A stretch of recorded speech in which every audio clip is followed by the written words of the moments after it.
listening to episode 311 of Rogue State of Mind. I'm Matt Blackburn, your host, and today I'm interviewing BD Erickson of Satic Shield. You guys may have heard my shows on dirty electricity in the past.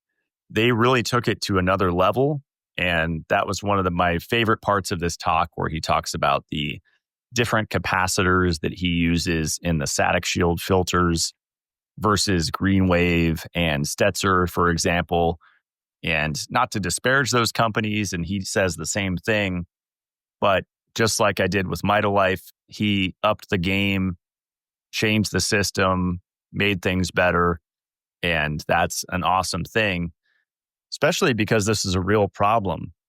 You see all these quantum devices and scalar devices. Dirty electricity is something that actually matters. You can actually measure it, and it makes a huge difference in your insulin levels, your stress levels, your quality of sleep. And what's cool is you can measure it, so you don't have to believe it. There's no placebo. It's called an EMI line monitor, electromagnetic interference, $200 as an audio feature. And then you see in millivolts up to 3,000 millivolts what your reading is. And even if you're off grid, like my EcoFlow system that I set up my friend Jared with, off the charts. The EcoFlow off-grid system, super dirty with those inverters. So just because you're in the mountains, just because you're in the woods like I am, doesn't mean that you have low exposure. But especially if you're in the city, population density, dirty electricity is really important to pay attention to. So he talks about all sorts of things in the show, shares a lot of free tips, talks about how to properly wire your house. I ask him his thoughts on electric vehicles. He talks about tinnitus a little bit, and just all sorts of stuff related to practical EMF mitigation. So enjoy the show. Here is BD Erickson.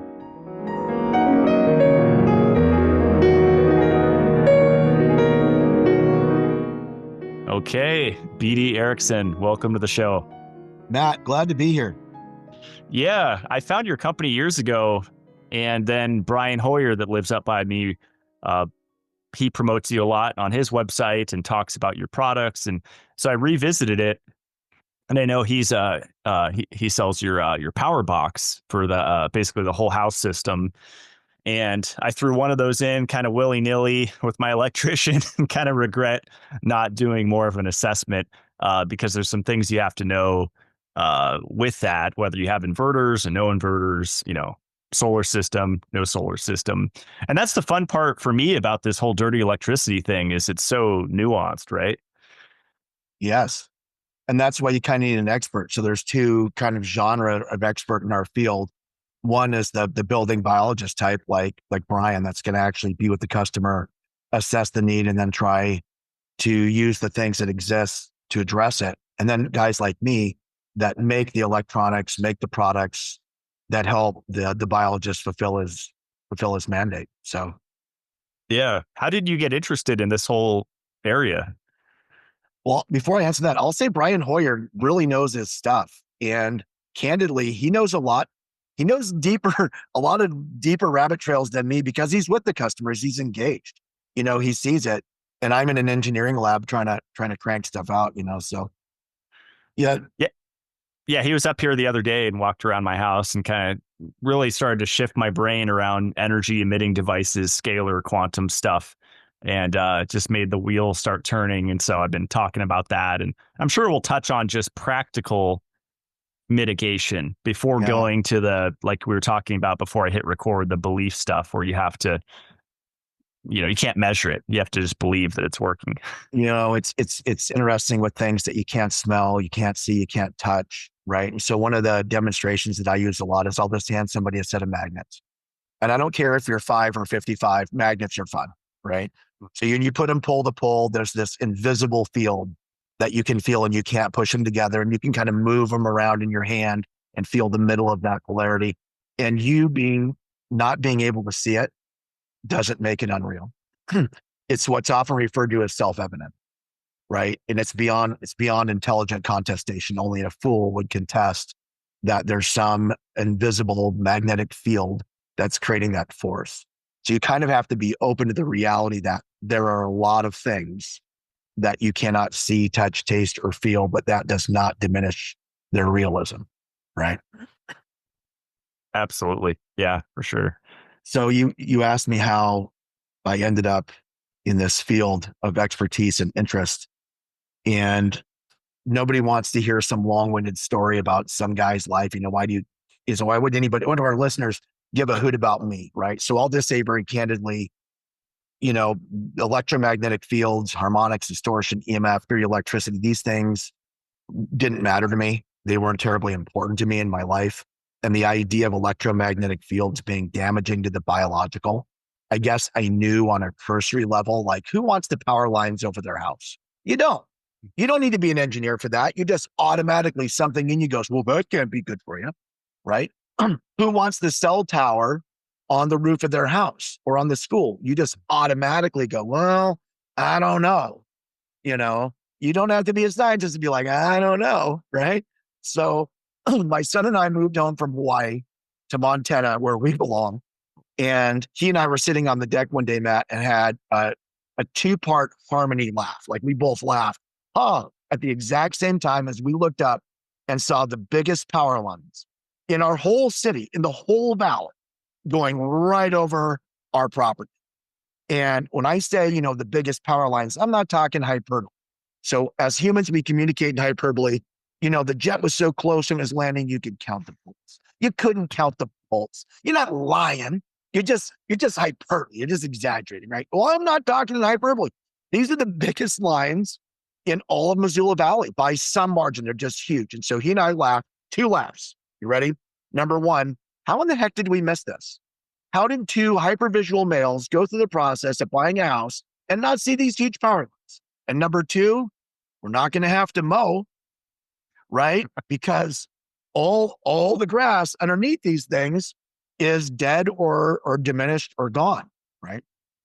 So he and I had this laugh. Well, about a year or so into our move, the counselors at school, they give me the call, right? They want to talk about Dan. So in we go, and they're beautiful inside and out. Like, these ladies only want to help, right? They are not accusatory. They only want to help. And they say, Dalen's got perfect attendance. The guy's not missed a day of school in 2 years. Great job. The guy's never gotten any grade other than an A ever. Great job. Now, I don't take credit for that. That's him, man. That's all him. That's how this 8-year-old dude navigated his world. And he was just on point. So I'm grateful for that, but I don't take credit for it. They said he comes in early. He holds the door for the special needs kids. So Dalen was going to school early and then holding the door for the special needs kids and high-fiving them and welcoming them in. He didn't tell me he was doing that, Matt. Wow. That's something that he did of his own volition. He was student of the month for it and some things like that. And he never did it to be praised. He just saw a need and took action. So they said, have you noticed that Dalen's attitude and demeanor and personality are off? And I said, well, I have. Is everything all right at home? And I said, well, he and I have gone through some tragedy as humans, but who doesn't? Yes, I have definitely noticed. Well, in their well-intending, what's the plan? Well, what if we put him on some drugs? What if we get him a counselor, ADHD and that stuff? And I said, well, I love you. The last thing that we're going to do, number last, is put my 8-year-old on drugs. You're not broken, right? Something's bugging him. Well, against their advice, I, just become my own doctor. And you're on YouTube and you're on Google and you're all the things. Well, it wasn't that hard to trace it to those power lines. It was not that hard to deduce that he has EHS. That's electro hypersensitivity syndrome. And depending on which, Google search you choose to believe or disbelieve, if you're like me, 12, 15% of our population suffers some form of electro hypersensitivity syndrome. And that number is growing as the proliferation of 4G, 5G, LTE moves into a neighborhood near you, right? As that proliferates, that number of people that are suffering from it, this overexposure, goes up.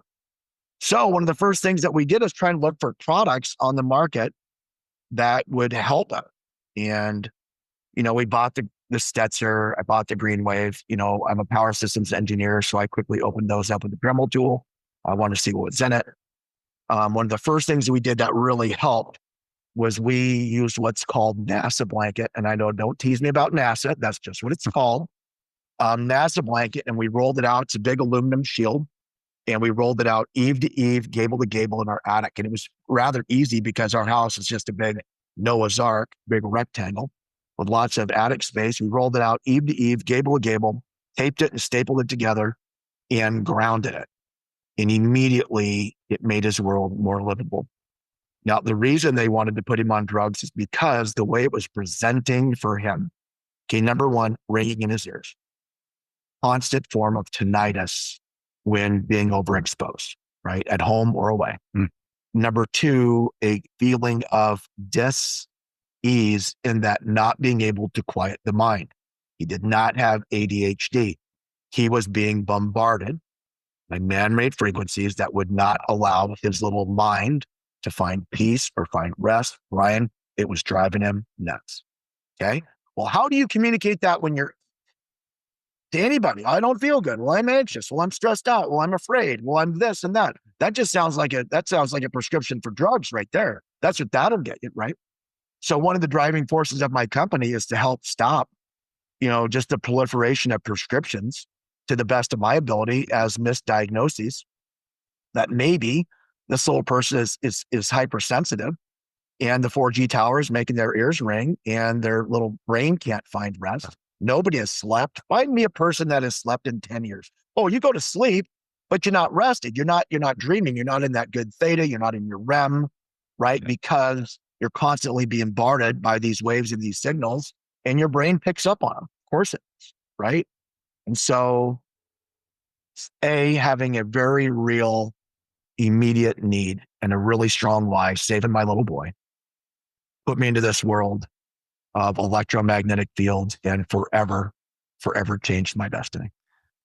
That's amazing. And yeah, so many points that I want to expand on. I love that one of your goals, you said, is stopping the proliferation of prescriptions for misdiagnoses. Like, I've been studying human health for 15 years and tried a bunch of different diets, never fell for carnivore because I love plants. But I think the whole diabetes thing is so misunderstood and oversimplified, where they're just like, cut sugar back and all refined sugar and cut pasta out. I don't think that's necessary at all. With my research on dirty electricity and how vitamin E works and all the synergies to metabolize sugar, magnesium's involved in that. And that's one of the most fascinating things to me about it is the insulin requirements for diabetics go down when you reduce dirty electricity exposure. And that's in the literature, isn't it? That is beyond intelligent debate for anybody that's willing to do their research. Very wise of you to point that out and know that. So on our YouTube channel, we have a doctor, I believe she's testifying in front of a subcommittee in Michigan, and she says very clearly, in the pharmaceutical industry, we can't say that we didn't know that RF exposure raised blood sugar and caused diabetes. Of course we know. She says, I'm trying to test on rats. I can't feed Roger the rat Twinkies for 6 months and hope the little bugger gets diabetes. I hit him with RF, and in 30, 60, 90 days, he's got it. He's got type 2. It's not a debate. People are so naive, God love them, but that's shifting. And we'll talk about that later today, how people's naivety is drastically shifting. When I was a kid, what was the major cause of death? Was heart disease. Heart disease. And I never really knew anybody with heart disease. I knew people with cancer and stuff, but I didn't know anybody from heart disease, but it was always listed as the number one thing. And right now, I believe on a lot of charts, it's diabetes. Diabetes was so rare when I was a kid, and it was so scary. You went blind or lost a leg or something terrible. And now diabetes is just kind of something everyone accepts. What now? Everyone has diabetes and it's okay?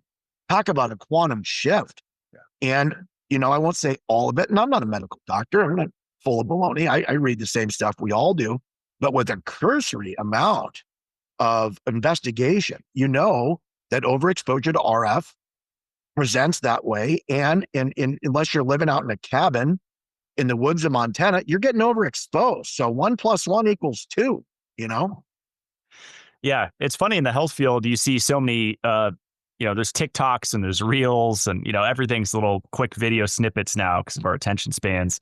But EMF, this blanket term. And what I always try to remind people is there's different forms. And that's, you only hear that from 1% of the health people, I think, or they're actually differentiating electric field, magnetic field, RF. And these are all different meters, right? That you use in dirty electricity, which we'll talk about EMI.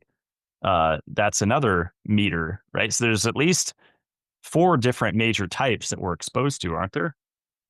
Yeah, and they're not all bad. I mean, the earth has human frequency, baby. It's good for you, right? A bee, the way they flap their wings, bees don't fly, man. They do magic. They do it a frequency and make a little bubble around themselves and move effortlessly. Like they're part of the natural world.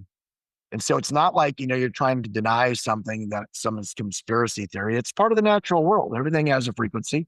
Everything has a vibration, right? From Nikolai Tesla, many of the great, philosophers, people knew that there is a frequency and a vibration to everything. And some are good and some are bad. And years ago, there were not that many man-made things creating this big frequency, this big energy field that you could be positively or negatively affected by. And those days have passed. And so you can hide your head under the sand for a while. But once you pop your head up from under the covers, you'll quickly know that, we don't just have 4G and 5G and LTE. There's direct TV and Dish Network and the FBI van down there. And we're getting fried and it's really hard to get out of it. So where do you go from there? Do you just deal or trade in fear? Or do you deal and trade in faith and power and knowledge? And there's a ton of stuff you can do for free. You don't have to buy my stuff. Geez, buy my stuff if you need it. If you don't need it, turn some stuff off, maybe unplug, right? That's the best way to do it. Is the best way to help cigarettes, but put a filter on it? No, but stop smoking is the best way to get there. So buy a static filter if you need one. But if you can be mindful of what the culprits are, what are the things that are causing the frequencies that are bad for us and use them less and mindfully or not at all, you're going to make a huge leap, Matt, in your own personal wellness, man. Absolutely. Yeah. My friend is the groundskeeper on this acreage. I have 100 acres up here plus, and he's higher up on the mountain and he sleeps, I don't know, maybe 20 feet from the Wi-Fi router. And I need to get him a timer. I mean, he's just got up here like a week ago, but I want to put that router on a timer and figure out his schedule where even if it's 1 to 5 a.m. or midnight to 5 a.m. or something, anything helps, right? Like you mentioned earlier with that lack of theta and REM sleep. I think keeping the router on 24/7, especially if you're in the woods. And right? why would you do it, right? So you really need to download Shrek at 4 a.m. No, you don't, right? And so every router that our family buys, we've got a Dalen in the house, we've got an EHS, but it's not good for any of us. We just turn it off. Just as an on-off, right? And so we're done using it, we turn it off, then turn it on mindfully. Hey, we want to download, we want to fun, we want a game. Fine, you can handle some. You're tough, right? Turn it on, download, update, do your thing, scroll away, and then turn the dumb thing off. And you definitely don't need it at night. And people use their phone as their alarm. So that piece of technology is damn near in bed with them, frying them all night. So they have an alarm. Go buy a friggin' alarm clock. Go get one of the neat little clocks that plugs in. It's got a lamp. It's got 3 chargers on it and all the things. And look at it, right? Not your phone. And do not plug your phone in and charge it by your person. Every disclaimer and the Apple and all the stuff says don't engage it when you're charging it. Some really simple stuff. Yeah, I love that Brian just came out with the grounded adapters for the MacBook and all the Mac products. Because unless they're older, a bunch of people on social media message me. They're like, mine has a ground on it, but then all the newer Mac products don't have a ground on the plug. Yeah. No, the growing awareness has led to growing solutions. So that's good. And then you got guys like Brian that are out there in the front line leading the charge. We need guys like him. Yeah. Well, I like that you bring up the free solutions because, there's so many. But going back to what you said, unless you live in a cabin in Montana, I'm up here in North Idaho. I don't get any Wi-Fi signals around me yet. With your meter or Greenwave or Stetzer, which I want to talk about the difference in a second, I plug in the meter and it was off the charts. And I'm learning that, I dug a well up here, 12 gallons a minute to cisterns, 6,000 gallons, and variable speed motor Yeah. creates a lot of dirty electricity. Oh So boy. I'm learning that even if you are way out in the woods, in the boonies, your exposure, depending on what you have plugged in, could still be astronomical, right? With these things that are, it's switching AC to DC, right, is a big source. Yeah, we're making it, right? And Yeah. so let's all, wag our finger at the evil utility, but the reality is by the use of our devices, we're making it, we're contributing, right? And so Mhm. in 1992, you did not need Stetzer, Greenwave, Static, any of the usual guys out there. You didn't need it. So a couple of reasons. Number one, we all had incandescent light bulbs. So an absolute crime against humanity, Matt, a crime against humanity was taking away the incandescent light bulb and giving us the compact fluorescent curly Q lamp. That thing is poisonous. It's deadly. It's ugly. It flickers. It strobes. It's hard on your brain. It's hard on beautiful landfill. Let's import all this crap from all this poisonous stuff from China and let's throw it away in Western Montana. That makes a ton of sense. Those light bulb manufacturers were in the US. They were in Michigan, places where they need to be manufacturing stuff. All the manufacturing went overseas to Asia. So we lost jobs and got poisoned in exchange. A incandescent light bulb is an electricity filter. It is a quality electricity filter. One way to clean your power, get your paws on some quality incandescent light bulbs and use those instead. They're what's called a resistive load. You have an anode and a cathode inside a little piece of tungsten, and you flow current through that tungsten, and it gives off light and heat, right? And so it will turn distortion and harmonics into heat. So number one, it's power factor perfect. Its power factor is 1.00. And then it's turning harmonics, distortion, other things on the line into heat, where a compact fluorescent light is adding massive amounts of harmonic and distortion to the load center. So let's do the math on this. According to the Department of Energy, the average person has 23 light bulbs in their life. Is that true? I have no friggin' idea and I don't care, but you got a lot, right? So imagine if you had 23 electricity filters in your home and you take those out and you now have 23 really bad EMF instead. Huge shift. Okay. We spent 100 years with Edison's incandescent light bulb. Then we spent about 15 years with compact fluorescent. Now we're on the LED train. Okay. LED, light emitting diode. What's a diode? It's a one-way door. That's what a diode is. It's a one-way door. You can go in, baby. You can't come out, right? And it strobes at 60 hertz because US electrical AC frequency is 60 hertz. So that little light is strobing so fast that to your eyes, it seems like it's always on. And there is some afterglow, so it stays on, but it is strobing. So by its sheer functionality, it is also creating dirty electricity. And so the minute I'm hoping that the administration that's in office right now will take away those stupid mandates and let us make incandescent bulbs again, because I will make in this factory an incandescent bulb that'll last 100 years. Amazing. As fast as they'll let us. That's amazing. Yeah, when I moved up here to the north, I was off grid 100% for most of the time, bounced around, but I used healthy LEDs, kind of like the one that you have on your website. Yeah.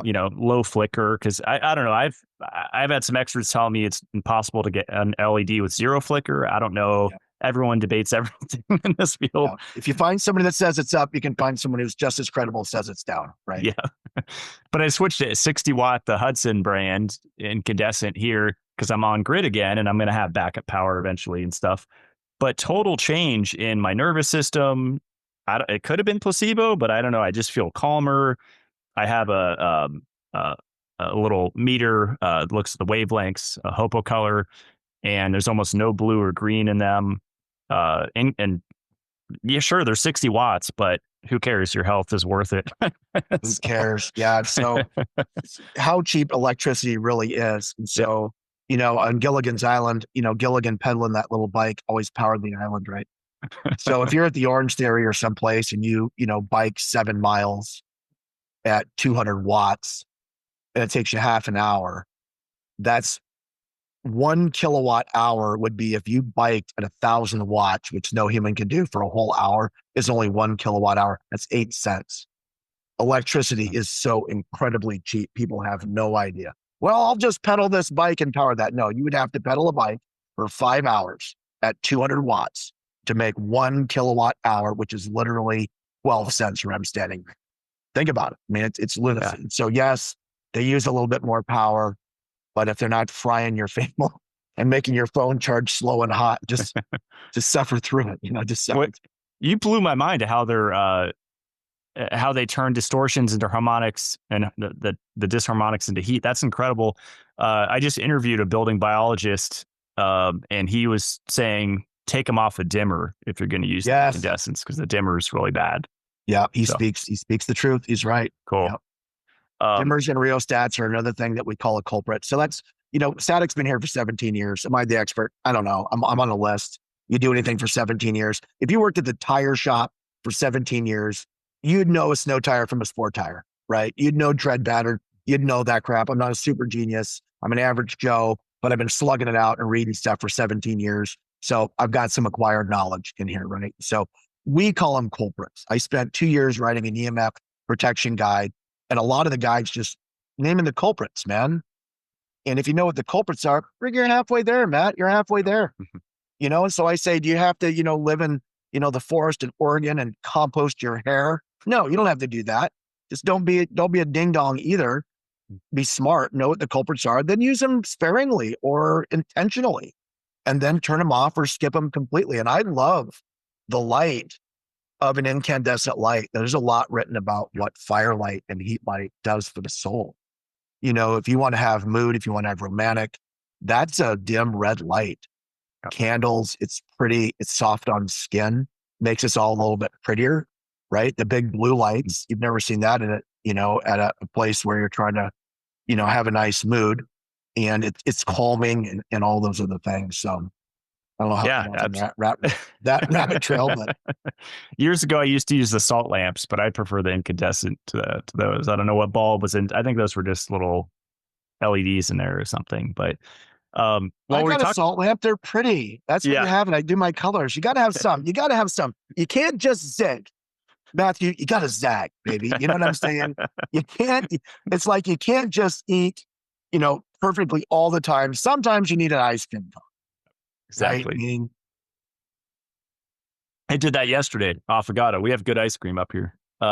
So I wanted to ask you, while we talked about power, and I don't know how many of my listeners are off grid. I think a lot of them aspire to be, but last time I'm ever going to buy one of those systems, like a Jaggery, this was an EcoFlow, one of those plug and play battery inverter solar systems, super dirty.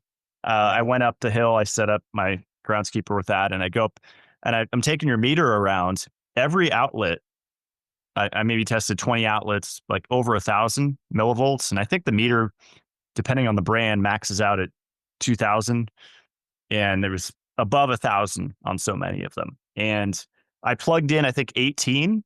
And my friend Jared goes, Matt, I unplugged all of them. I said, why? He said, my system was pulling 1,800 watts. Each one was using about 100 watts. Wow. And this was Greenwave brand. I didn't try yours up there yet, but that I learned that they take power, which is interesting because a lot of the marketing that I read is that they save power, but is that on grid? I mean, what's the complexity you there? Go there, baby? I'm not going to smash the competitors. So I'm going to say two things. When my son first got ill, I reached out to Dave Stetzer at Greenwave, or Dave Stetzer. I reached out to Gene at Greenwave, and I reached out to Sam Milhelm, who wrote the book Dirty Electricity. All three of those men took my call. Sam Milhelm has arguably taught me more about dirty electricity than anybody.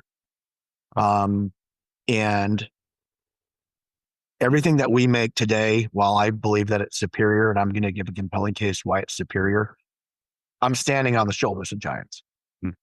I didn't arrive here because I'm smart. I arrived here because people before me were brave, and they stood in the hail, and they got called a conspiracy theorist. They got called a nut job, but they were brave, and they stood in the hail, and they built cool stuff that I got to make better. So I have total reverence for Stetzer. I have total reverence for Green and these guys, Gene at Greenwave. I love who they are. I reached out to Dave, and the first thing I said to Dave is, I'm a power systems engineer. Got a pretty salty engineering team here. My family's been making electronics in Montana for 40 years. I'd love to re-engineer your thing, and I'll do it for you for free because my son is sick. where Sam Milhelm really helped me with Dalen and helped me guide, the culprits and shielding the ceiling from the power lines. That's Sam Milhelm, man. That's not me. That's Sam. Might be a good interview for you. Cool. And when I reached out to Dave, he wasn't kind. He literally said that the Setzer was perfect and was kind of a brat and hurt my feelings. And I'm a huge baby and I'm overly sensitive. And I just thought, I can't work with this guy because he's closed. When I reached out to Gene at Greenwave, Gene said, yeah, those are beautiful ideas. I don't know if we can incorporate them, but he agreed with what I was saying. And then I knew, sadly, which was never my intention, that if I wanted something better, I had to build. Right. And so both the Stetzer and the Greenwave are a 20 microfarad X2 Foxy series capacitor. That's what they are. Okay. So capacitors, when used properly and tuned to an inductive load like a motor, can improve what's called power factor. If you improve power factor, then you're going to need less amps to do the same amount of work. That doesn't necessarily lower watts. Okay. But it can lower the amps. And if you lower the amps, you can save some money because you're going to have I squared R, which is almost all resistance. You're going to have less heat, etc. But too many of them, you overcapacitate the load. Now you're what's called leading voltage. We have two waves. We have the voltage wave and the amperage wave, and they want to be in phase, which is our logo, right? Yeah. So Satic stands for Sinusoidal Waveform Technology Incorporated. We tried to make that into a name. Satic, which just means engineer clean power. We want those two waves in phase. Too many capacitors, and you get out of phase the other way. A motor makes it out of phase voltage lagging. A capacitor makes it out of phase voltage leading. So if you've got 20 lagging and you add 20 leading, you get to zero. You always want to be at zero. Okay, yay. So you've got this pump and it's at 40 lagging, and we have capacitors of 40 leading. We get to unity, we get to in phase, but now we add more capacitors. Now we're 20, 40, 60 leading. Now you got bad power factor the other way. The problem you're trying to solve, you've now exasperated, and electronics want lagging voltage. They don't want leading. So now your laptop's going to charge hot and slow, your phone's going to charge hot and slow, and your light bulbs, if they're LEDs, they're not going to survive it. And so too many of those products, sadly, will make your bill go up and put your electrical system in a leading voltage system. So we're solving one problem, but we're solving that problem at the expense of creating a new one. That's why Satic's product is so vastly different. We went a completely different way. Are there some X2 Foxy class capacitors in it? Yeah, there are, because they work. But there's not, one big, huge one in all these devices that you have to sprinkle. We put tons of little ones in one unit. So people say, oh, these are $20, yours is $200. I say, yeah, because there's 6 of those in ours. We don't want you having to use 20 or 40 or something. So price-wise, we're actually competitive, but our stuff is made in the USA. Our stuff is made in Montana. Greenwave and Stetzer are both made in China. And nothing against that. It is what it is, but you can't make things as inexpensively in America as you can in China. I'm at a disadvantage because I make it here. And I'm not taking a shot. I'm simply stating a fact that, we pay a living wage here and we make it in the USA. But we designed it specifically to try and navigate or mitigate the man-made dirty electricity frequencies and not at the expense of your power. That's fascinating. I'll have to go up there today or tomorrow with a meter. So I would imagine, because there's 6 of them in one of your units, and you don't need as many of them, just by the nature of that, you'll use less power with them. Is that? So that's part of it. Let's go down this road. So first of all, let's say you've got one of something, and that one of something came from China and it wasn't made very well.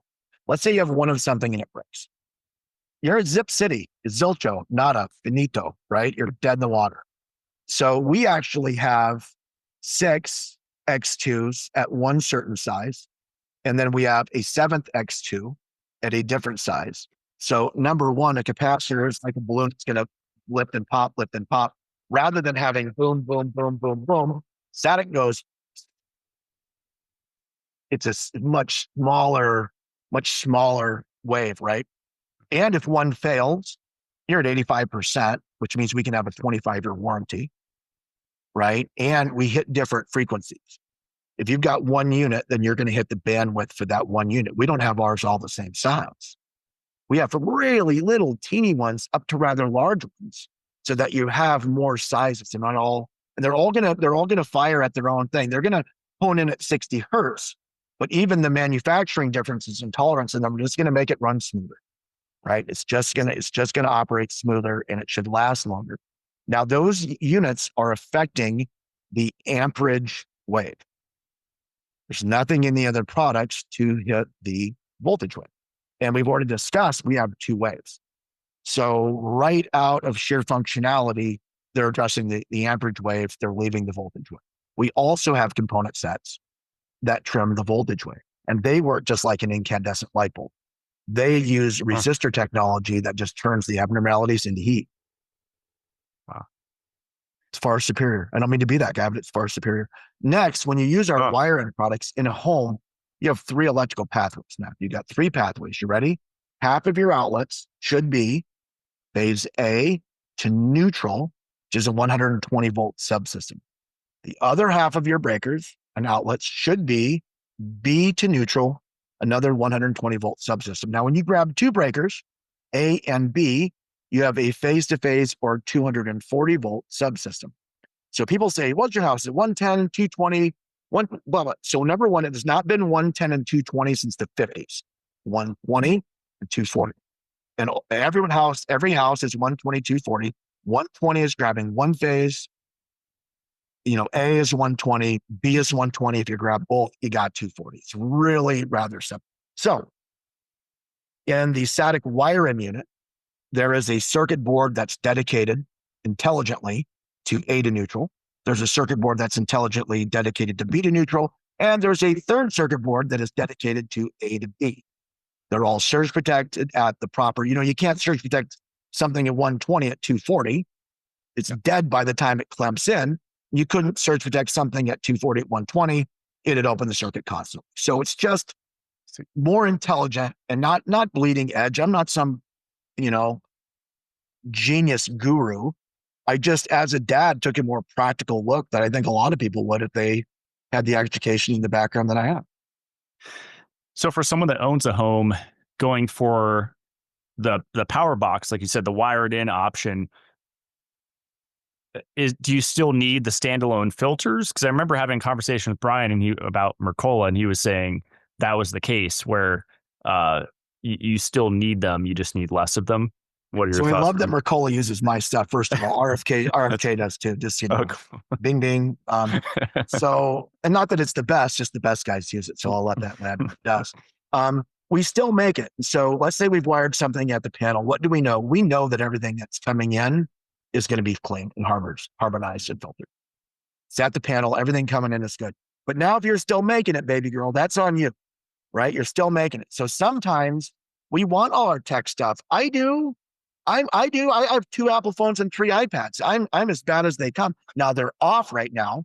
So I'm holding this up where Matt can see it. No one else can. It's physically off. I don't just leave it on. I turn it on when I wish to engage it. It belongs to me. I do not belong to it yet. Its master. It is not mine, right? Let's be clear on that. I'm the king of my world. I shall choose my path and my destiny for myself, not be at the unwitting mercy of TikTok. Anyway, when you engage these things in your home, you can create dirty electricity. And then sometimes you might want to add a plug-in unit where you are intentionally making dirty electricity. Okay. Bedrooms and stuff like that, it's always a good idea. You're always going to have some on the lines because of the antenna effect. Okay, cars used to have these things called antennas, right? Now they have a shark fin, right? Yeah. Waves and signals land on antennas. And so antenna on a car might be 25 inches of aluminum, where your wiring in your home is incredibly high quality stranded copper wire. You are living in a super antenna. So even if you've got one of our units wired at the panel, which is going to take off 95%, I mean, they really do a great job, right? If your neighbor's smart meter is pointed right at your bedroom, but your breaker panel sadly is on the other side of your house, then you're still going to have some high numbers in your bedroom because it's literally getting radiated wirelessly from your neighbor's smart meter or the 5G tower down the street. So that's why we have another product called Field Shield, which is a physical shield. And if you've got a tri-field meter, then you can see where your house is being bombarded. And you can just visually see it. Does your neighbor have solar? Do they have a smart meter? Is there a 5G tower by you?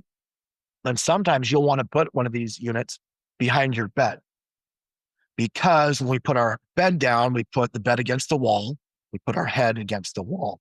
I don't care what color your skin is or who you call God or where you grew up. Nobody puts their head at the foot of the bed and puts your feet by the wall. It is universal, right? You put your head right by the wall. Well, what have we done? We've put our head right by the electrical system. And distance is your friend when it comes to dirty electricity and man-made frequencies and fields that are damaging to the biological. And you just put your head right in the danger zone. Danger zone, right? You just stuck your coconut right in the danger zone. And this is your most complex device. And you just stuck it right in the danger zone and you're not going to move it. So movement is very crucial too. Distance and movement are crucial when it comes to overexposure. And we want the reading, say we're using your meter. Is it below 50, below 25, lower the better? So the number is 0. And Brian Hoyer, he's Jedi getting to 0. I don't need 0 for me because I know I am pretty tough. And here's how I explain it to people. And again, always take Brian's word over BD Erickson. He's in the field trudging it out with people every day. I'm a dad that grew up with a kid with EHS, but we still had to navigate. We still had to get on planes. We still had to go to the airport. We still had to go see grandparents. We still had to navigate this guy around, right? And so it really, for me, on our meter especially, if we were under 50, then he was at ease, right? Not saying that 0 is not the best number, but for my kid, if we were under 50, then he could find peace. And so we traveled with this. We traveled with Field Shield. We travel with plug-in units. I don't go anywhere without my plug-in unit. So when I go to the airport and I'm going to sit down, I'm going to plug in. When you plug in your phone at the airport, immediately the little box in the cord gets hot because that electricity is so filthy. It's in a chair, for God's sakes, 1,000 meters from the terminal in a chair, and 50 other people are plugged in with you. Immediately the plug gets hot and my phone gets hot. I know 2 things are happening. Number one, I'm wearing out the battery in my $1,000 friggin' phone. In that moment, I know that I am. It's not hot because it's happy. It's hot because it's grumpy, right? And I'm sitting there in this wretched field on this electrified chair. It's poison. Oh, my son Dalen, he'll start to glow. He will start to glow. And so we sit down and he puts his rump on a piece of Field Shield that we then plug in, because that becomes the path of least resistance now. And he's not body connected now. He's not body conduit, right? It's all about body voltage. So we immediately drop my son's body voltage by sitting on a pad, and you just plug it in and no one notices it. No one, it's 12 by 12. No one notices it. And now that becomes the path of least resistance. It's shielding him and has a way to go. And then we plug our unit in. So now we're sitting on a chair that has totally clean filtered electricity. And we've separated my son from the field that's still coming off it. And our phone charges really fast and really cool. Everybody's phone on that whole row, their phone's going to charge fast and cool. And we're going to be less exposed. I don't know how the heck I got on that rabbit trail.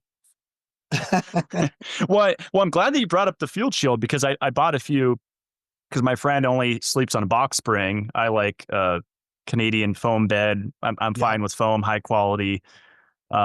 So I got him a few to sandwich, which I thought was a really cool idea. So you're not using the coil springs to radiate out your body, and see if he sleeps better. I'll be documenting that. But so you use that your Field Shield as essentially like a grounding product. Is that so right?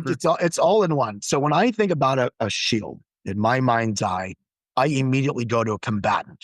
I've got knights in Robin Hood or something. I don't know why that's where my brain goes, but I go to a medieval knight and he holds up his big shield and this double-edged sword bounces off it, or the arrows on the movie 300, they hide under him and the arrows from the Persians bounce off her stick, right?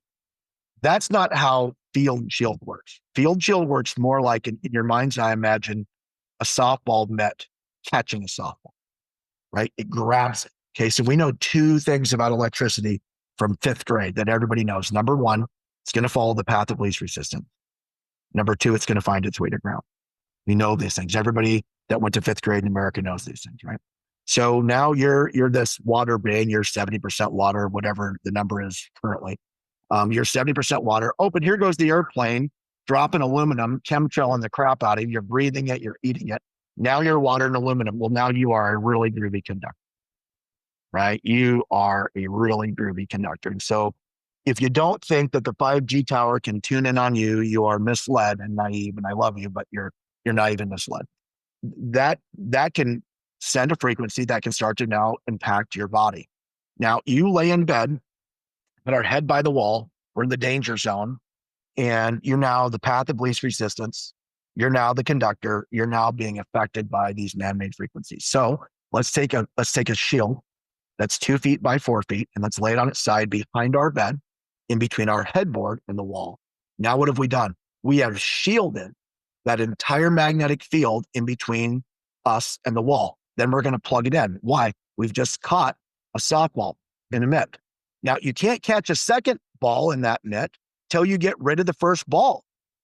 You can't just charge this thing like a battery and expect that it can just take more and take more and take more and take more. It will get full. It has to go to ground. It has to have a pathway now to get to ground, to get out of it. So now we've done two things. We've allowed the electromagnetic fields in the energized world. We've offered them a better conductor. We've offered them a path of less resistance and a way to ground. It's always going to choose it. It's always going to choose that rather than you. So now we've stabilized our body voltage. And so we sold 32 field shields today already. That's awesome. What are your thoughts on floating grounds? Like over the years, I've tried various different brands of silver embedded, and I've had conversations with Brian about this, and it gets complex because the silver is conductive, and if it's touching your skin, it'll just transfer it. So he was saying, have a base layer basically. And recently I flew to San Diego. I have family and friends down there and fly down for birthdays and stuff. And I wore a jacket on the plane, and I just got super hot. And because it didn't breathe. And so I probably won't do it again, but I did. I mean, you could take an RF meter, put it inside the jacket or pants or whatever. I used to wear EMF blocking underwear. I don't anymore. Just curious your thoughts on all that, because blocking is effective, right? But I'm sure there's details with it, complexity. Yeah, and you effectively become the ground. Like if I had a piece of field shield in my hand for our demonstration, it'll work when it's in my hand because I'm grounding it, right? If I put it down or put it on cardboard or something, field shield is relatively worthless. So I'm not an expert in how a lot of the wearables work if they're ungrounded. And if they're not, then you'd want an insulator between you and it, or you'd simply become a conductor with it, right? You want an insulator in between it. So I won't speak out of school on those. Our field shield has got to be plugged in to work. That's how it does its job. And then that leads another question that you didn't ask, but I'll ask it for you. Grounding sheets. Okay. So now we're going to plug something into our ground. I have never, well, you got to be careful saying always. You got to be careful saying never. I'm going to say it like this. I don't recall being in a home pre-Ryan Hoyer, pre-Jedi, that didn't have some stray voltage on the ground. Now, in every single outlet, you've got 3 wires on an outlet. You have black, which is the 120 phase coming in. You have white, which is the neutral. It's the return path. And then you have the green going to ground. Now, when on an outlet, you've got one blade that's small and one blade that's big. The small blade is the phase. That's the power coming into and exciting the device. The big blade is the neutral. That is the return path going out. Now, on an outlet, you can leave the ground off. You can reverse the neutral and ground. You can leave the neutral off if you put the ground on the neutral. There's like 7 combinations. Well, only one is right. You want black on black, white on white, and green on green. It's very easy for an electrician in haste, especially an apprentice, to reverse white and green, ground and neutral, or have them touching somewhere where now there's voltage on ground. Now the outlet will still work. Your house does not burn down, but you have hot ground. So now the last thing you want is grounding sheets. Like the last thing that you want is a grounding net. I'm not talking bad about those products. Grounding is, you got to go outside every day in your bare feet. It's and what about direct rod to earth versus that? Direct rod to earth, right? So there's ways that you can get it to ground. Mhm. but there has to be a voltage difference so that it will flow. And what happens to a lot of people with the grounding sheets and the grounding mats is somewhere in their house, they've got an outlet that's miswired or it's bonded at the panel and they're electrifying themselves and they're doing the exact opposite thing that they want to do. So I'm for those products if you got a Brian Hoyer in your life, you got a meter in your life, if you got, a way in your life to make sure that there's absolutely zero voltage on the ground so that it can do what it's meant to do. And I asked my last guest your thoughts, and I've done this in hotels. So with the stray voltage, like let's just say, you're traveling, it's just a one-off once or twice a year. I've actually plugged in, I think it was a green wave, and then I plugged the grounding cord into that. Would that help at all? Because my last guest had no idea. I don't know. I thought it was No, interesting. unless there's a filter on the ground, it's not going to help you. And Oh, Stetcher doesn't have way. Greenwave's got an outlet now. Thank you. That was me. Greenwave's bleed off resistor and their outlet were me. Thank you very much. And Satic. So we have outlets on ours. There's no filter on that ground. That ground is a direct link, so it's not. oh, I see. I'd love to say yes, but I'm. Could you make it? Could What's you make that? it? Could you add it to Yeah, the? so we're looking at products right now, manufacturing products for the ground filtering. Like we're Oh, cool. literally, it's on the Wow. engineering. We've got 3 things on Brad's desk right now. Brad and Dusty are working on making more products right now. We have a whole new line. Gen 4 is going to launch probably next year. Super Oh, sexy. Yeah. super So cool. that's one of the things too. Like when my son got sick, Stetzer filters were already a little antiquated. And again, I'm not taking shots. I just, I hate that I make something because then I can't really speak and own my truth without sounding like I'm sour grapes taking shots. I'm not. It's just that, X2 capacitors, I think were designed in the 70s, early 70s by Texas Instruments for NASA, right? No more NASA shots, I know, but that's where they come from, right? So capacitors have been around since Nikola Tesla. But the X2, Mylar polyester capacitor, I believe is from the 70s. Those things were antiquated when I got in the business. Satic is 17 years old. We're on Gen 3. Stetzer and Greenwave are both on Gen 1.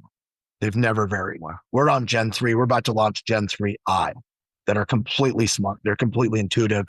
They've got screens on them.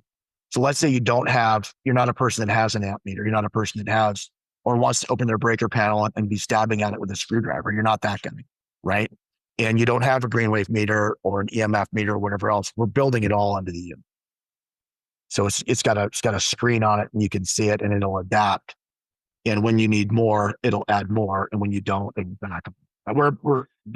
Don't wait on buying Satic stuff now because that stuff's probably 2 years out. But so I believe in I was a Tony Robbins guy. For 11 years, I spent working for Tony Robbins. And I believe in constant and never ending. You're never done. Gen 2 came because Gen 1 was on a long cord and had blinky lights. And I wanted to get it up off the ground. So our unit just plugs directly in. I didn't want to take your outlet. That was Gen 2. Gen 3 got, smarter and better looking with indicator lights and stuff. Well, while you mentioned Tony Robbins, not to throw a curveball, biocharger, what are your thoughts on that? I mean, there's a million devices. This one happens to be over 10K. It's really expensive, but the Tesla coil and frequency devices, because I know people debate that, especially in the EMF field, and say, just stand next to a telephone pole if you want a treatment. I've heard that joke before. Don't buy these biohacking devices, but I've used Royal Rife stuff. I've sat next to the biocharger. I've felt charged up when I was super tired, but was it safe? I don't know. The only frequency that I'll really promote is Schumann, right? Schumann frequency, the frequency of the earth. And so we are creating a unit right now. So what happens right now when you plug in your Satic unit is we're really only looking for one frequency, and that's 60 hertz primary. That's it. We're trying to get rid of everything else, right? We're making a unit right now that's going to saturate the home in Schumann's. So the first thing that I'm giving away my IP right now. If Stetzer or Greenwave, if you beat me to this, I'm going to be super crappy. Not only are we going to suck the harmful man-made frequencies off, we're going to permeate the house with Schumann. We're going to make the whole home just vibe at Earth frequency.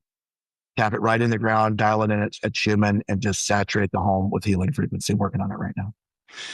That's amazing. I have an underground bunker on the property I'm trying to move into before next winter. And I wonder if that'll just be inherent because it's going to be mostly buried if I'll already have that going on. But I guess it depends how I do the wiring. It is inherent. 7.83 is Schumann, and living in the ground, there is something to it. And that's why well water is not talked about a lot. Like I'm one of the only guys that talks about well water. Why well water is so great. First of all, surface water is exposed to chemtrails. Surface water is exposed to everything that the controllers want to dump on us, number one. Number two, it's exposed to 5G. Well, how long can you be a conductor exposed to 5G before you change your frequency? Right? Well water is coming in at Schumann frequency. So you're literally drinking Schumann frequency when you drink well water. Like I could do a whole podcast on well water at some point, and I'm one of the only guys that talks about it. But it's really simple 1, 2, 3. Surface water is being hit with 5G and chemtrails. I wonder if that's why I felt so better when I moved up here right before COVID, just switching my water supply, municipal for 30 years to underground water. It was a huge shift for me. That's part of why I moved up north. I'm like, clean air, clean water. Rather than drinking man-made frequency, you're drinking Schumann. Yeah. Sans the fluoride, sans the chlorine. Mm-hmm. And all the others, whatever the heck is in it. I remember one time in Helena, Montana, there was a dead deer floating in our reservoir. So, God love it. It was a dead elk, pardon me. I'm going to misspeak. Wow.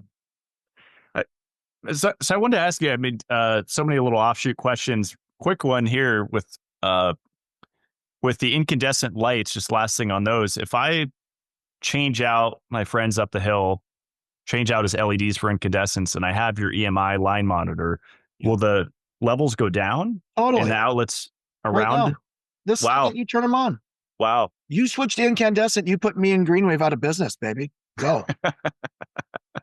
I'll speak. Awesome. I'm not a fibber. I'll speak and stand in the hail. I had to become a truthful person in this business. So when we first started making these, I was selling them to clean power, clean audio sound, crisp TV picture, and lower power bill, because I didn't think there are enough people being sick that I could make a business that cost me millions of dollars to engineer all this stuff. And I also had a hard time being called a conspiracy theorist and a woo-woo guy. I was not a woo-woo guy. I was a little woo-woo because I was a Tony Robbins guy, but it was hard for me. And people say things like, well, I don't care what people think. Well, I do. I care a lot. I care what people think. I want to be loved. Like, I am not significance-based. I'm not money-motivated. I'm love and connection-based, which puts me at a real disadvantage because I want people to love me. I want to be lovable and I want to be likable. And like everybody else, a lot of times I don't feel lovable. And so, I chase that feeling. And so I'm careful with what I say to people and how I speak to them and how I treat them. I really try to be a good friend and a good son and all those things. But that does impact my ability to just stand in the hail and tell the truth. And I've had to just toughen up, Buttercup, and, take a lot of shots. I've been on 60 podcasts. I've got over 1 million views on YouTube. I'm in the fray. And when you're in the fray, you cannot be sensitive because people say the meanest, cruelest things. People have said the meanest, cruelest things about me. And it does hurt, man. It hurts bad. And it's just some stinker in a bathrobe on a laptop taking free shots. It hurts. Geez, I didn't build my company to get rich. I built my company to save my kid. I didn't make any money until the 4th year. We didn't even break even until the 4th year. I had a second mortgage on my house. It was tough. And so I had to make this shift from even talking about clean power for energy savings and just say, look, man, the cabal is real. And this is 15 years ago. I'm red pilled way before, right? I knew about the Federal Reserve. I knew Ed Griffin personally. I knew about the FDA, knew about the CDC, years ago, and it was not popular to stand and talk about the things you're talking about right now. Now everyone's a freaking expert. Well, everyone's a flat earther. Well, you weren't 20 years ago, you dillhole, and don't lie. And everyone wants to lie and act like they got red pilled 10 years ago. You got red pilled on Thursday in the shower watching TikTok, you big phony baloney. Jeez. Want me to stand in the heat and tell the truth, but you can't, you stinker.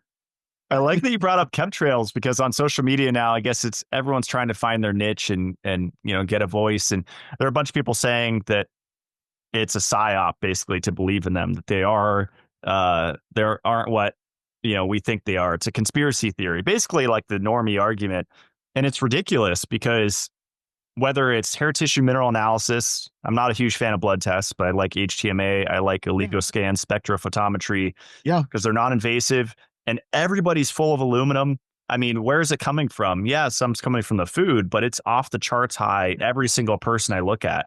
So when you get the guys, the actual biologists, the forestry guys, the state lands guys, the water guys, there's more water in soil and aluminum now than ever in history.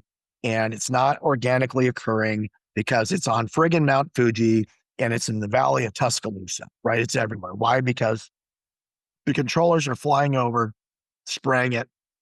Why? Partial reason to fill us full of heavy metals, separate us from God, fill us full of heavy metals so that we're a conductor and they can tune us in with their 5G, so that seeds won't grow in it. Only Monsanto seeds will grow in this huge, highly illuminated soil. And those seeds are not heirloom. So you can't, grow a tomato, take a tomato seed, grow a tomato. They're only one-term seeds. So you got to buy the Monsanto seeds every year. It is all part of the big controlling bugaboo that we find ourselves in today. And it is not a conspiracy theory. They are spraying us with aluminum and whatever else they want to put in it, because there's nobody standing there with a beaker and a test tube testing it and make sure it's safe. What's in it? Whatever they want to put in it, Matt. That's what's in it. I'm sure Dane Wigington, geoengineeringwatch.org, pretty good website, and there's just so much evidence about it. And Sweden stopped doing it. I mean, it's beyond intelligent debate. If you're still arguing that one, I can't help you. Well, while we're on the topic of antenna, because I want to kind of touch broadly on EMF besides dirty electricity, electric cars. It's become so political. For me, it just comes down to sovereignty. If you have solar, you can fuel at home. That's really all that matters. End of debate. I know Brian's a fan of them like myself. Not exclusively, but just having the option. We think they're a great option.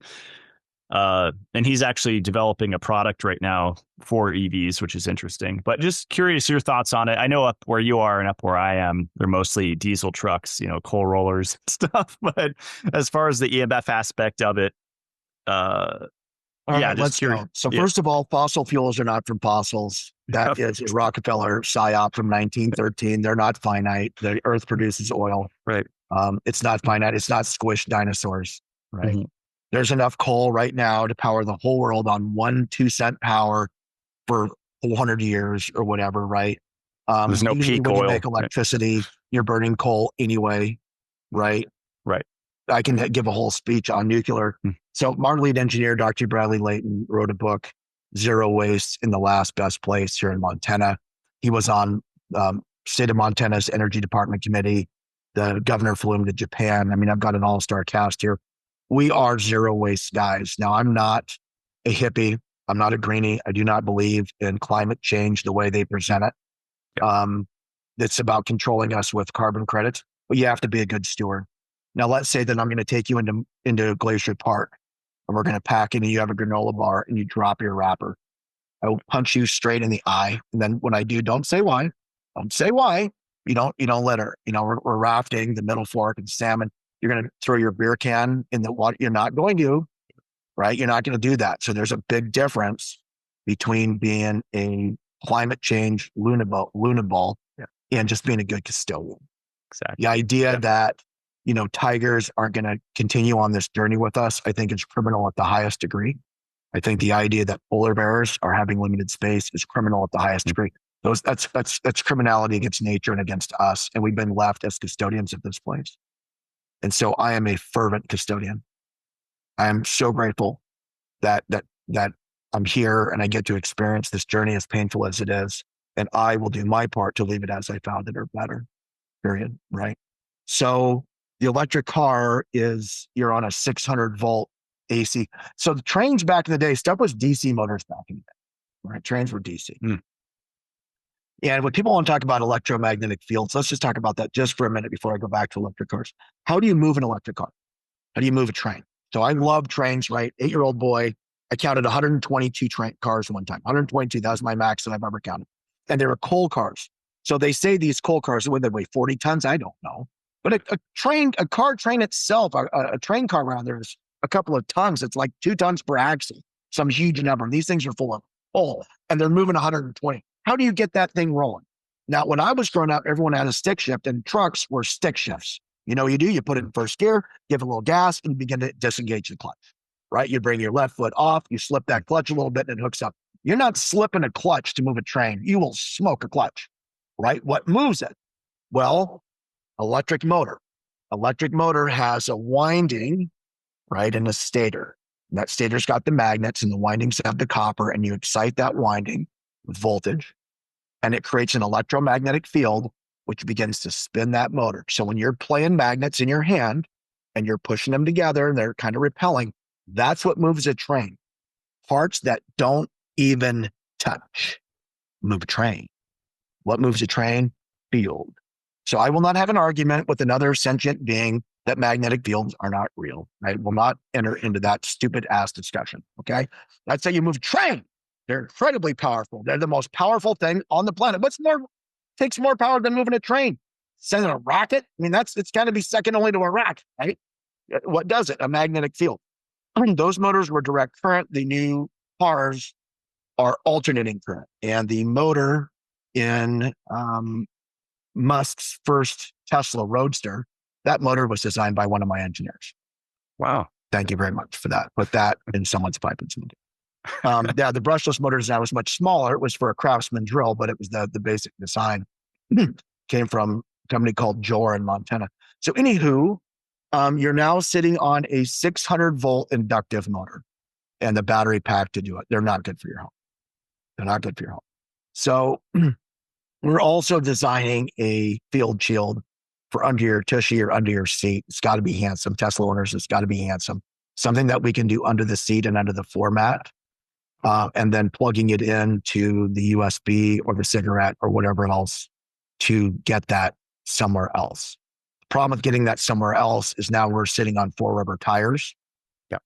Right. And so I've not cracked the code yet, but a few of us pretty smart guys are working on it.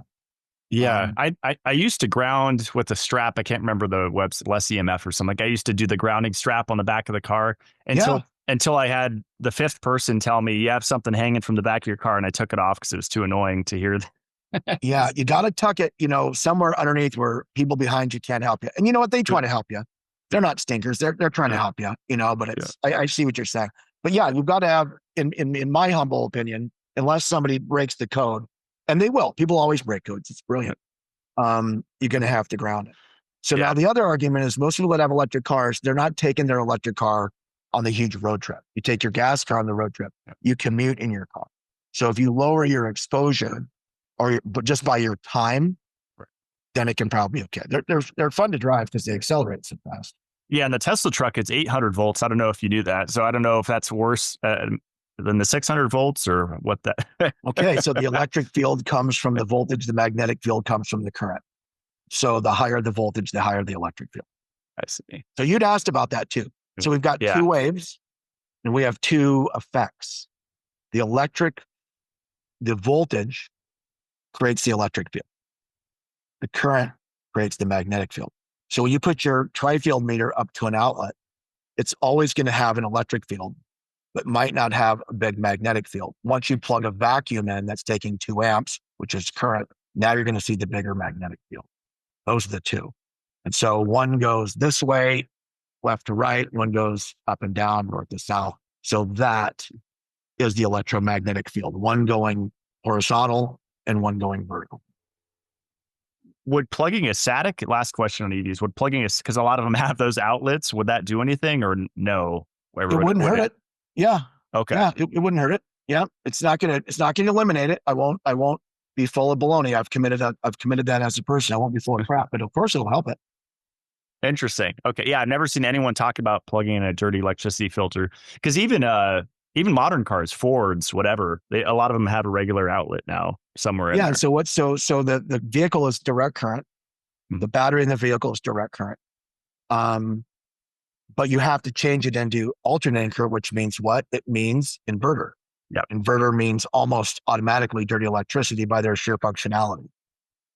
So if we know that we're going DC to AC, we're going to have dirty electricity from an inverter. Will a static filter help it? Absolutely. That's awesome. I think you should make some car products. That'd be awesome. Yeah, no, that's why there's so on my vision boards, right? So on my vision boards, I've always got the things that I'm really hoping, wanting, compelling, dreaming, praying, dragging, kicking, and screaming from the quantum field, because the quantum field is real. The law of attraction is real. And I create my destiny as I walk it, as I speak it, as I believe it. So I create it, right? So when you say mean things, think mean things, and are hard on yourself and beat yourself up and stuff, you're creating accidentally in that moment your world and your reality. So on my vision boards, two of the things were, number one, that EHS, things like my little boy suffered from that were so very real to me, so incredibly real and personal to me, that those finally get drugged from pseudoscience into mainstream science. And RFK, whether you like his politics or not right now, has said a couple of things. Number one, we got to stop the vaccines. Yeah. Number two, the glyphosate, processed food, the chemtrails. And number three is what? It's RF overexposure, right? And so that's happening in my lifetime. It took me 17 years. I stand in the rain, standing in the hail and speaking and owning my truth and trying my best to be brave. And it's hard when you're a people pleaser. And now I see that happening. And number two is solar. I'm the largest solar installer in Western Montana. Oh, wow. I've been a successful solar installer for years. Take great pride in it. It's not good for people without filters, period. You're going to get a smart meter on their house, and you're going to get inverters all over their roof or on their panel. And if you have the audacity to put a smart meter on some family's house and not filter it, you're a stinker. And if you have the audacity to put solar inverters on someone's house and not filter it, you are a stinker. And so what we do is we reach out to solar companies every single day. We email 7,000 solar companies a day. Lily emails 7,000 solar companies a day. You're accidentally doing harm. Can you guys opt out of digital smart meters over there? Because I know over here I tried to switch to analog, and they literally say you can't. I guess because it's so rural up here in North Idaho. And so my solution is just like one of my guest cabins. It's right on the bedroom. So I'm going to move that off onto a pole, just off the building. Yeah. And that's all you can do, right? Yeah. Then wrap it in field shield if you want to, or put a piece of field shield on the side that points towards the houses. If you just took a piece of field shield out there and put it on the side that points to your houses, you're fine. So I'm the only person that has what I'm about to tell you that I have. So again, I'm careful saying all, I'm careful saying never, but I'm a rare dude. You ready? I have a solar system and I have an Edison meter. I do not have a smart meter. I can't put a smart meter on my house. I will kill my only child. And I have an 11-minute stinker. I love him very much. Right? He's the heir to this rotten empire. I won't fry my own kid. So that means I don't get a net meter. That means during the day, the solar that I produce can make my bill lower, but I can't turn the meter back. So at night, I'm living totally off the grid, on grid power, right? And so it did not do for my bill what it does for other people's bill. So I had to make a decision. Am I about money or am I about health? Well, I'm about health. Money comes and goes, right? Money is just energy. Money's not to be loved. You know, people misquote the Bible that money is the root of all evil. That's not true. That's not what the Bible says. The Bible says that the love of money is the root of all evil, because all Yahweh's guys had money, baby. Lot had money, and Melchizedek had money, and Job had money, and Abraham and David had wealth. Solomon had the most wealth. And so money's not bad. It's when money becomes your focus or your God at the detriment of other things that it begins to erode your soul. And as the Bible says, you will stab yourself over with many pains. So for me, it was an easy decision to simply not save the extra $100 a month on my bill and not fry my kid. So you can do it. And in Montana, yes, you can opt out of the smart meter. Nobody in this building has a smart meter on their house. Everybody in this building that can control it. If they own, then they don't. Like Lily lives in an apartment and we use the tri-field meter. You know, we always do our best to Brian Hoyer, you know, whatever house our employees, our staff and family and friends live in. And our tri-field meter, where her daughter's bed is, was on max. Like it was just bouncing off max. Wow. We went outside and there were 22 smart meters on that side of the wall, 22.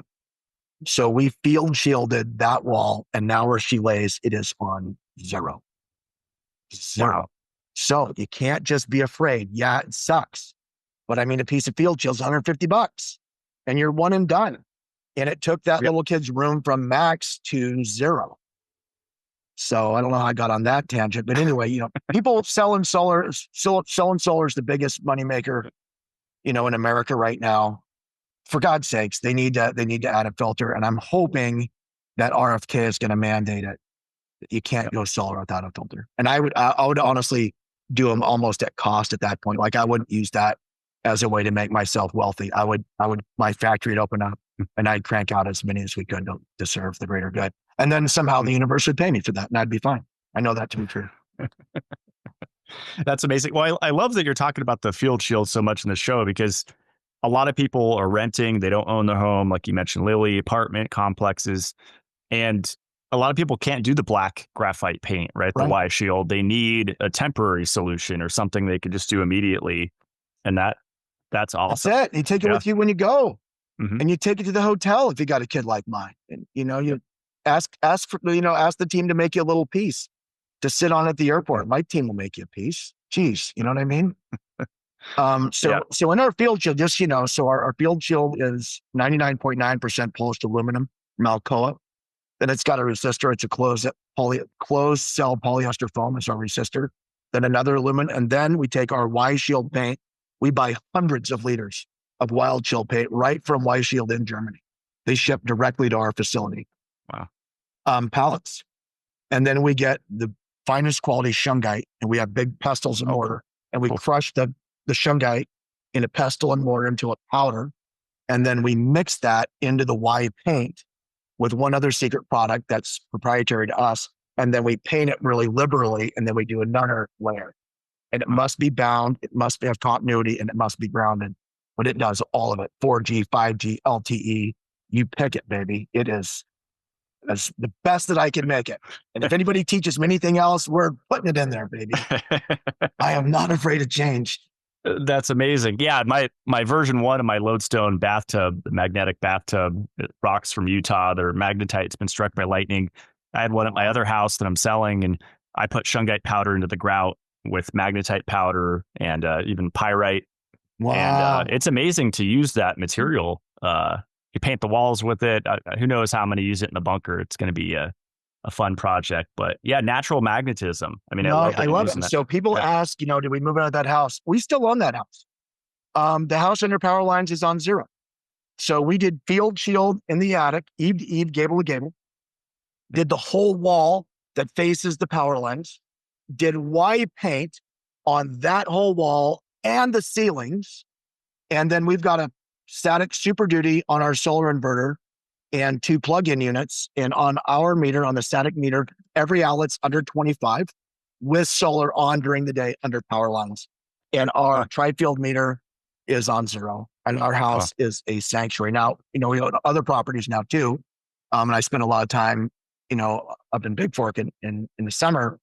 But now I could actually sell that home with a completely clear conscience. It has virtually no power bill, right? And then I know too, when the FBI van goes by and tries to read my house, they can't read me, man. They don't know how many people are in there or what we're doing. That's awesome. Let's hit a few of these questions here. Like you predicted, you answered most of them, but here's a good one from a listener. What can you do for Wi-Fi mitigation when you can't turn it off at night because the home alarm system is not hardwired?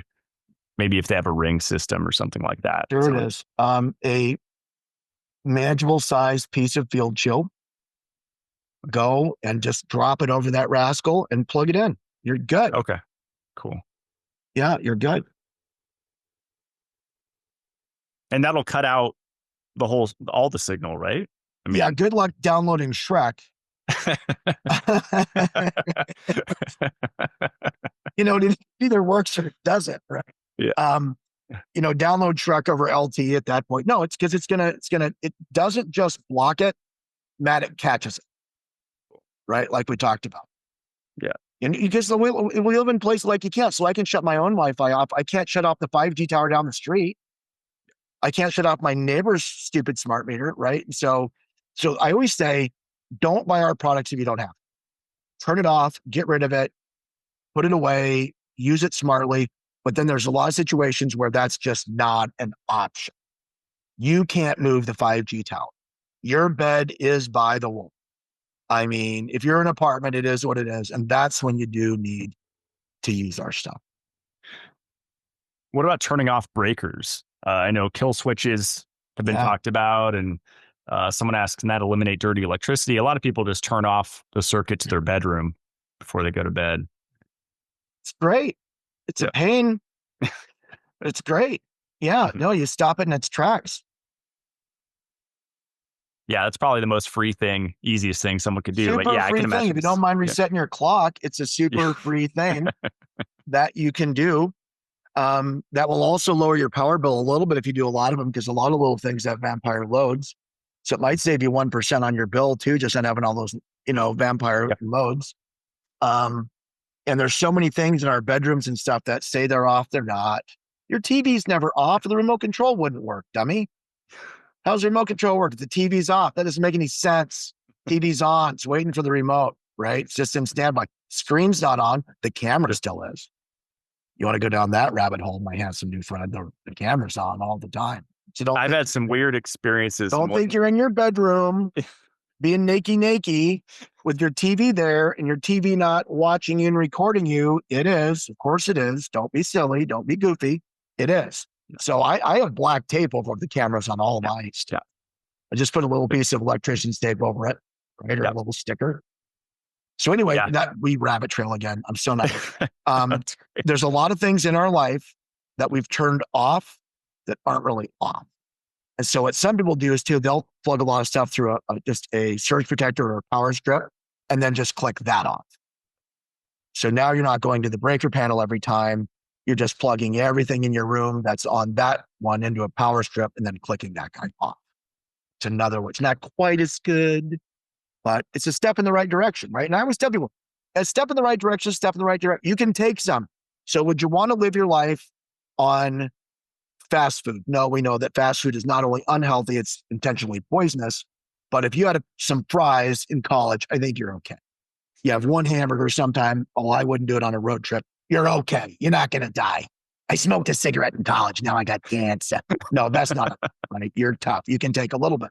But would you want to smoke every day? You wouldn't want to. Would you want to live on fast food? You get fat, right? You'll be unhealthy. So you can zig. I'm not quite Brian Hoyer level. You got to zag, baby. You know what I mean? You gotta zag. And so getting the numbers. So like you asked me a question earlier too. What's the number? Is it 50 on a meter? Is it 0? That depends on the person.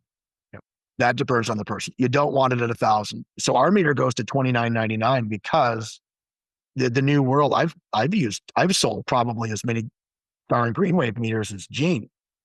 Great meter, made by Alpha Labs in Utah. Great company. I love Alpha Labs. Lamont is actually did some engineering products for us. Lamont actually helped us engineer our own meter at Trifield or at Alpha Labs. Great guys. What we kept finding is that $19.99 wasn't enough anymore. It used to be you're reading 500 or 600, then you're reading 19. Our meter goes to $29.99. Why?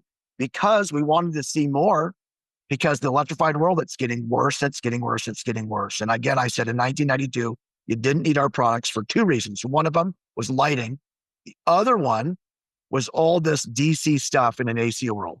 You had maybe a fax machine or a printer. That's it. And how often did you use a fax machine or printer? Now, not to be repetitive, I got 2 iPhones and 3 iPads, and I'm one guy, right? We have all this DC stuff, all the switch mode power supplies. And so the sheer change in our world has drastically increased the dirty electricity and our overexposure to it. That's why the numbers of VHS people are going up. And if you're listening to this podcast, thank you so much for slugging it out with us and listening to my boring, scratchy voice.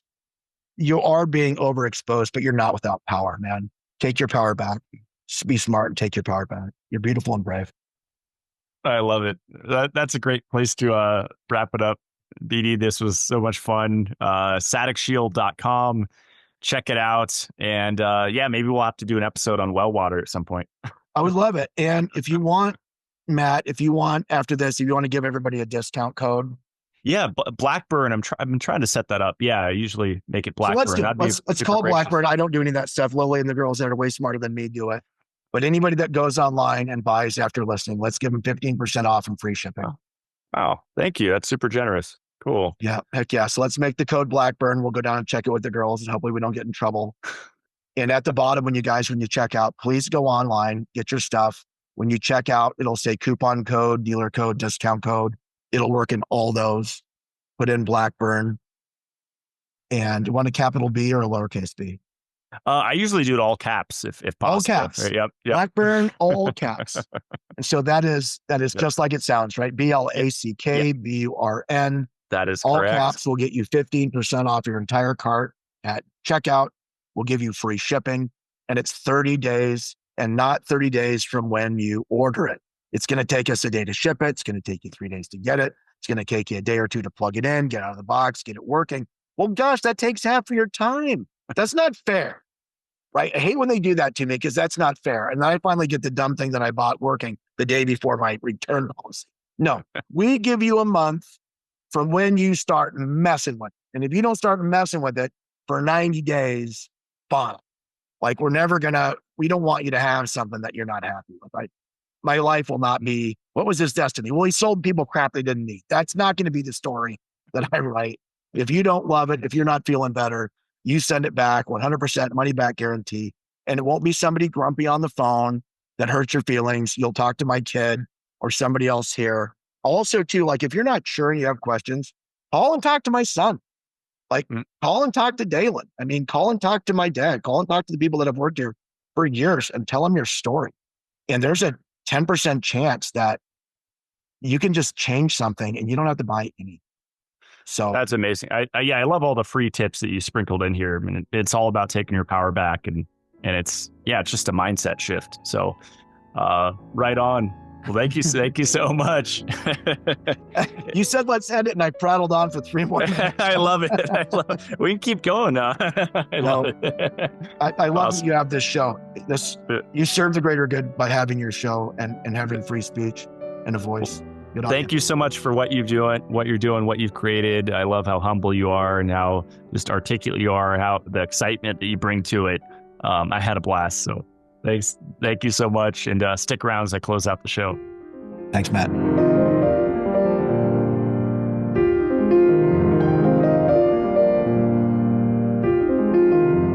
That is all for today's show. I had a blast speaking with BD. I love his humor and his passion for this field, pun intended. And I like all the practical tips that he shared, as well as all the technical information. This subject really matters, and I really think it's one of the lowest hanging fruits that you can change your life with. And yes, there's a monetary investment, but it's way better than buying any of these quantum cubes and scalar emitting devices that are out there for thousands and thousands of dollars. Whereas, $200 meter, a $200 filter, you strategically place several of them and you're still going to be way under that price range that a lot of these energetic placebo devices sell for that quote unquote help mitigate EMF damage, which they really don't. It's all just marketing. So as he said, if you want to try out any of the products, use the discount code Blackburn, all capitals, and get 15% off. I am switching over all of my filters to the Satic. He really sold me when he was talking about the different capacitors, the Gen 3 and the Fox 2 capacitors, the amount that he uses. It all just makes sense. And I just love that he took what was out there and upgraded it, because that's really my goal in the supplement industry. I don't want to just be normal. I want to go above and beyond and really upgrade the system that exists. And that's what he did with this dirty electricity industry, is he upped the quality of the filters massively. And if you can do it, if you own your house, obviously go for the whole house unit, the wired in unit that is on the website. And that's what I'm still working on my cabin here. I unfortunately picked the one that's made for inverters, and I don't have inverters yet, which inverters, if you aren't aware, work with solar panels and batteries. So there's a couple different models, and I ended up wiring in the wrong one, unfortunately. But once I have solar installed here in a few months, then that should actually start to do its job, and I should be able to measure a huge reduction from that filter. So check them out at saticshield.com. My website is mitolife.co and matt-blackburn.com.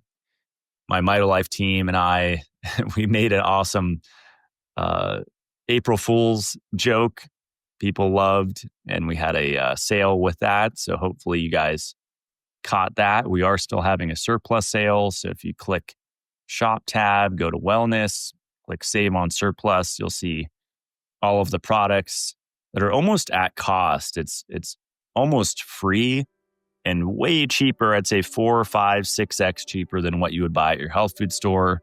And what's crazy is the quality is way higher. So check those out.